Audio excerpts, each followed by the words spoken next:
All right, everyone. This is quite interesting. Traction Society has asked me to answer a few questions for a blog, and I thought, why not turn this into a little bit of a video podcast sharing type thing? Because a lot of people see the cars, but they don't ask the questions behind how you got there. Because what you see here is obviously the result of something that we had to work through, work towards, fail, succeed, and then eventually get to this stage, right? So I really like these questions. I've got the option of just answering about cars or answering about business and cars. I'm choosing business and cars because I think that's going to be way more helpful to people than just seeing this stuff. All right, so question number one. What inspired you to start your entrepreneurial journey and how did it lead you to where you are today? Trying to, summarize 20 or 30 years of your life into a 90-second answer is going to be very hard. But I suppose it all came from, a young age of, I didn't really have dreams of getting all this stuff, right? I just wanted to be able to live life the way I wanted to.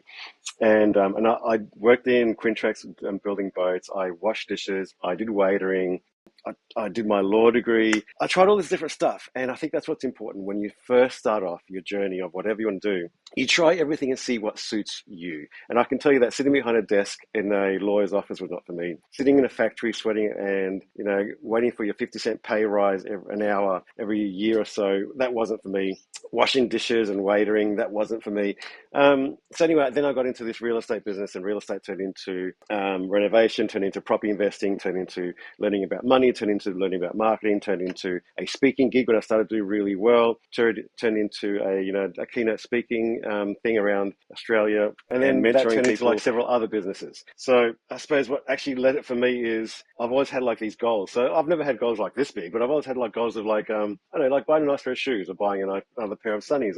And it's like, okay, I don't want to borrow money or put it on a credit card or lay by anything. I wanted to earn it, and once I've earned it, then buy what I want. And I suppose the bigger your dreams, then the more money you need, and the bigger your goals have to be, and the more you have to grow as a person and organize yourself in order to get there. So, in answer to this question, I suppose it led me to where I am today purely because I always have to find a way to succeed or make one.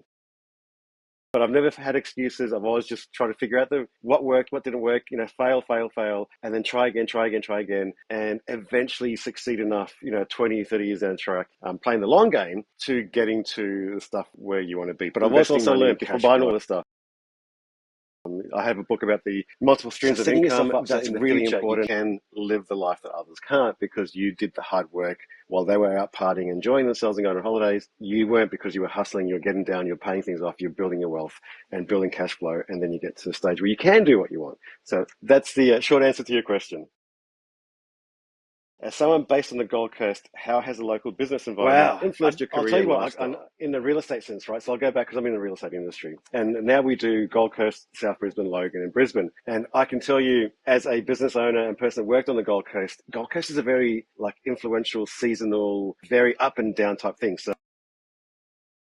in business, I learnt that the Gold Coast had a very slow selling season. So things would take sometimes 2 months. And back in the day, 2 to 6 months, while Brisbane and all them had a much quicker turnaround, 2 or 3 months or even quicker. Their auction clearance rates are 76%. Gold Coast auction clearance rates were like 25%. So it really taught me to learn to do the numbers. So in any game, any business, anything you're doing the numbers. So I knew back then that 25% of stock would sell. So if I want to sell one house a month, I would need to get 4 properties, because out of the 4, one of those would sell. If I want to sell 2 houses a month to make money for whatever I'm trying to fund, then I would have to list 8 properties because I know 2 of those would sell.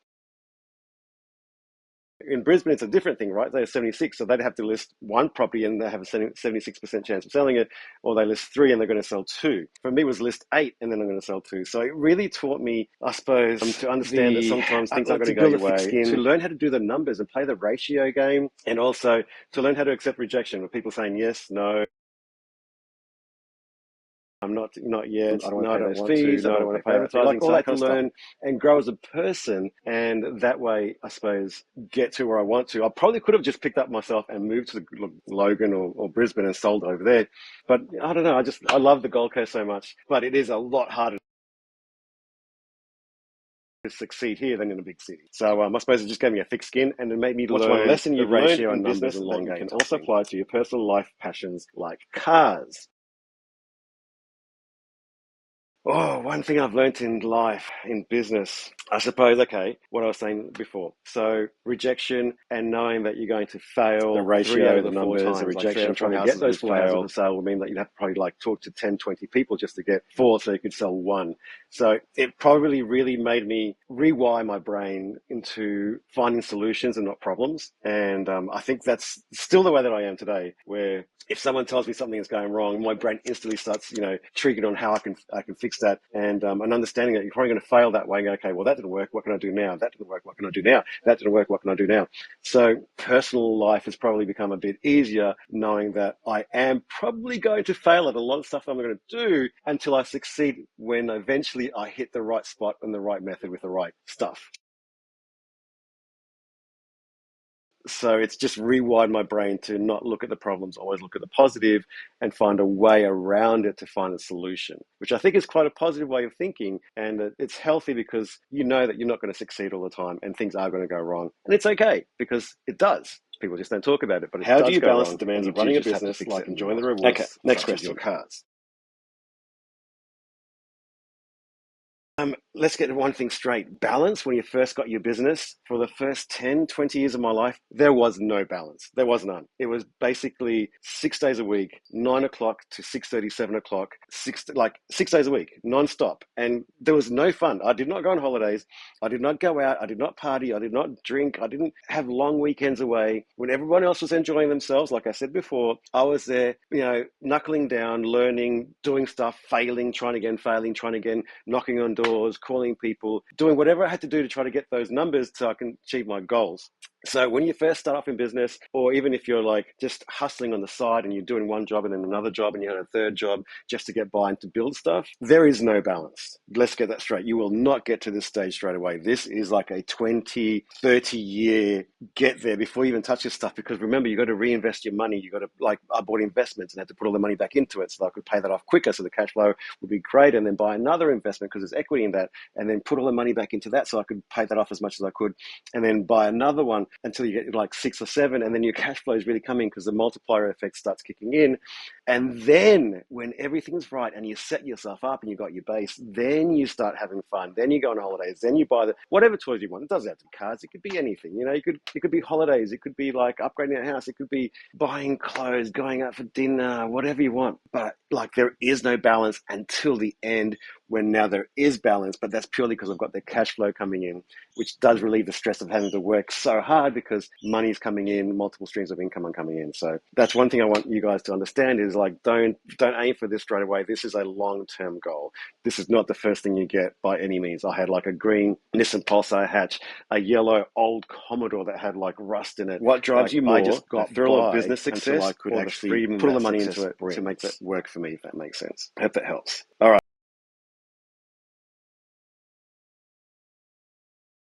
All right, so that question, exactly the same thing. So the thrill of business success gives you the freedom to do what you want. So I learned a long time ago as well to understand that I am not my job. My job funds my lifestyle. So, but that lifestyle doesn't happen unless the business is successful or I am successful, or You you hustle just on the side alleviate, or and you you do do like your a side side hustle, hustle. houses and That clean houses and do drives your maintenance and personal whatever success, gets and that thrown your drives your way because you balance. have But to there is no get that balance. I have to extra start, income. remember? So the thrill of business success excites me because I know that I'm doing well and I'm elevating myself as a person. I've stopped comparing myself to others. I've stopped comparing my business to other businesses because we're all at different chapters in our life. So I can't compare my chapter 5 with someone that's super successful in chapter 20. Like I'm 15 chapters away. So I can't compare myself to that. Just like someone in chapter 1 cannot compare themselves to me on chapter 5, right? Because you're not there yet. All you can do is get inspired to get that little bit better every time, get that 1% better every time.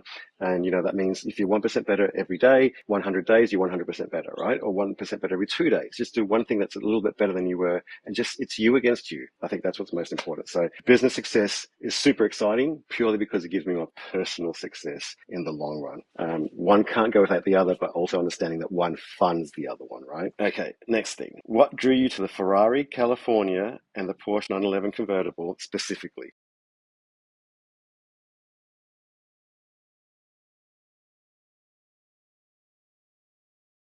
All right, interesting question. Now we're getting into the cars. This baby here, I didn't have a supercar, right? I don't even know what I was driving at the time. And we were watching My Kitchen Rules, and Gianni and Zana, who are now friends, were driving this car. And this was on TV, and I'm like, oh, I really like that Porsche 911 convertible. Like, that is a sexy car. I like that. Anyway, we're watching it, and we see them go, all the way and compete in My Kitchen Rules.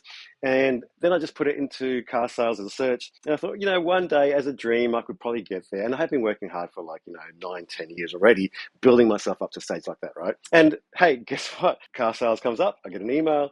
This 911 is for sale. Gianni and Zana are selling the car. That was on TV that I actually put out to the universe saying that is a beautiful car. I wouldn't mind. Like one day I'd love to have something like that. This is that car. So I flew down to Melbourne, met them, talked about it. I didn't even negotiate much on this because I didn't, a deal's a deal, right? A fair deal's a fair deal. I wanted it.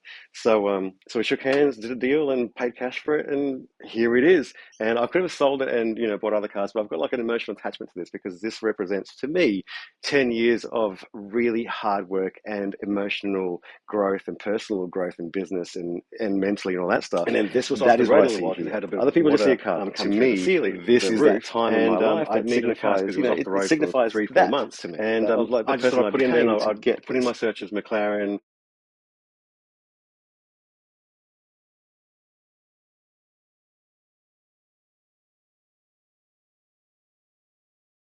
Lamborghini, Ferrari, and just see what comes up. I mean, I've got spare cars for work, right? We've got minis, and we've got vans, and we've got stuff like that. So I had a car, but I didn't have a spare car in case this wasn't going to come back. And then I found a red Ferrari in Melbourne, went down, but that was no good. Like the guy was hiding, so he was down, and I said, "Can you take me to Roger, who has a McLaren?" We looked at the red Ferrari, tax, and the guy was hiding stuff. It was very dodgy. Right?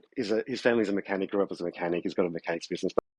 So Roger was going there as well for his work, and I said, "Can you go have a look at it? I'm not even going to bother flying down. I trust you." He had a look at it. He goes, "It's a nice car." And then a week or two later, this one in Adelaide came up, and it was a really good price. She said, "You're going to love the car." So I rang the guy, made him a deal just a few thousand less. Britt was in Adelaide because my in-laws live there, and they also have paid cash for that as well. But that's purely because, and I said, "You go have a look and you tell me cash flow's coming in, investments are done, everything's positive geared. I've worked my way towards being able to do something." But now, to be honest, I do love that car a lot more than the Porsche. But this has got that sentimental value of who I became to get to the stage, which got me to that stage. So for the moment, I'm gonna hold on to that. All right, if you had to choose one of the two, which would you keep and why?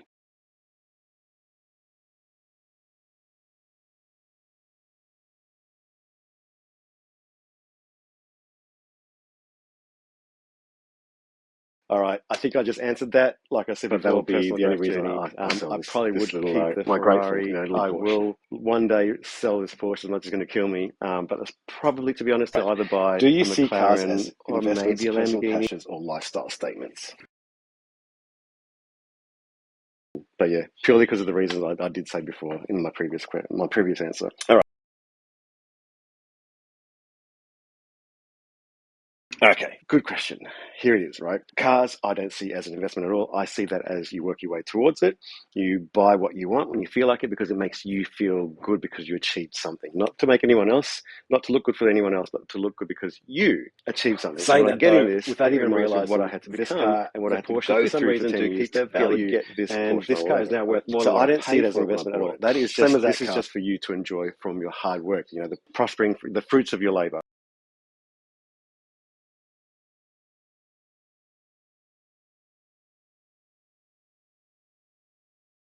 Because I wasn't in a hurry and I didn't really need a car, I was able to wait until a good deal came along and then I snapped it up. So I'll probably make about another 50 odd thousand on that car when I sell it, even though I'm driving it, because I bought that really well. And that's the secret to investments, which is a real estate thing too, is that you don't make your money when you sell something. You make your money when you buy it, because that gives you, if you buy it for a good price when you sell it, you're obviously going to, it doesn't matter how high you get, you're still going to get a good profit out of it. So that's that part. But like I said, I think you're right. It's a personal passion. Lifestyle statement, I'm not doing this for anyone else. I'm not doing it to show off to anyone else. People might think, you do because, you post stuff that you're happy with and that you're excited about because, you had to work to get there. So it's a lifestyle statement for me, but I'm not doing it for anyone else. I'm not doing it to show off. Hopefully people get inspired. Like I got inspired when I saw other people achieving things that I didn't have yet and I wanted, and I didn't like try to knock them down or say bad things about them or anything like that. It just inspired me to try to get to that chapter. When like I said, if they're in chapter 20, I'm in chapter 1, what do I need to do to get to those 20 stages? But it is a personal passion, just like anything else. If you guys enjoy watches or you enjoy holidays, what advice do you give to young entrepreneurs who dream of owning high-end cars like is what you yours? should One, do. don't get this kind of stuff because you're trying to show off to someone too.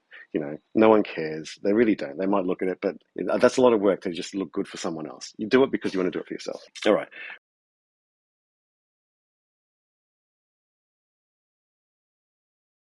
Back to the very start, the advice is this is the end game. It is not the first 15 chapters of your journey. So the advice is find something you like. Hopefully it's a job where you get benefits like either commission or you start a business and you can control your income. That the more you work or the more you do, the more you make yourself and you get rewarded, right? So if you do a typical 9 to 5, that's fine. But you might need to do a side hustle and you get home at 5 o'clock. What are you going to do from 6 o'clock to 10 o'clock? Are you going to do an online store? Do you do e-commerce? Do you do training? Do you sell stuff?